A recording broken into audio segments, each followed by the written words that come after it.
WPL 2024 final for the second straight year. Delhi Capitals have managed a direct entry to the title clash.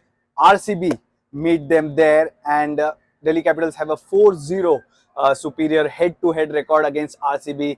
Vishal, do you think RCB can do the unthinkable? Absolutely. If there's one thing that the eliminator taught us between MI and RCB is that any team can win from any kind of situation. And we saw that in the last match between MI and DC as well. Uh, RCB took it to the very last ball, almost took it out of DC's hands. So, of course, they are very much capable of it. If they can focus on a couple of things very well, one, their top order has not fired that much. Smriti Mandhana, their captain, scored very well in the beginning of the tournament, but if she can take out a knock in the big match, the final, that will be a big thing. She hasn't had a great opening partnership with different pairs. And the other thing, if their opening bowlers who did very well against Mumbai Indians the other day, if they can replicate that kind of a performance or something even better against Delhi Capitals, pick early wickets and dismiss Shafali Verma and Meg Lanning, that will be a big blow. Don't you think so?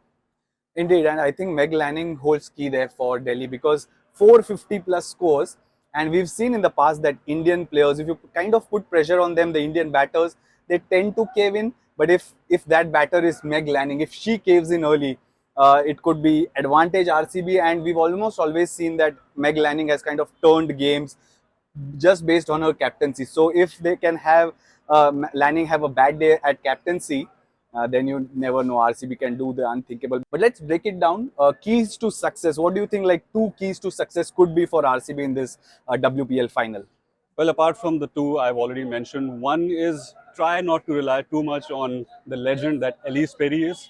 In that match against Mumbai Indians, the league match, which was the last meeting between them, 6 for 15.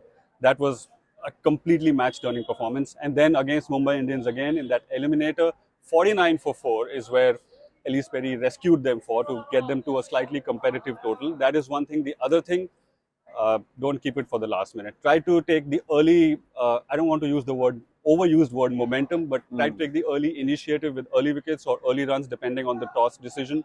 So if you create that kind of an impression early on, you might have a chance against Delhi Capitals. How can Delhi Capitals really do it against RCB?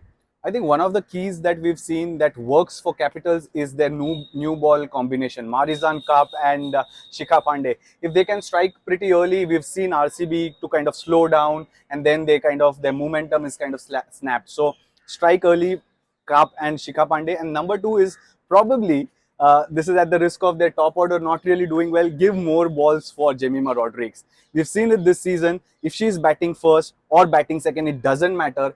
If she has faced enough balls, say 20-25 balls, her strike rates really skyrockets. And that is not because of powerful shots, even though she's hit a lot of sixes. It's purely by finding gap, moving around the crease, and of course hitting some of those sixes. So these two things I think could work for Capitals' keys to success. But one key player, if you have to pick, this is the last match of the season for the women's game in the WPL, of course. One player for RCB if you have to pick. Score well in the final and make this a great season for yourself, Smriti Mandhana, the captain. Who would you pick for Delhi Capitals?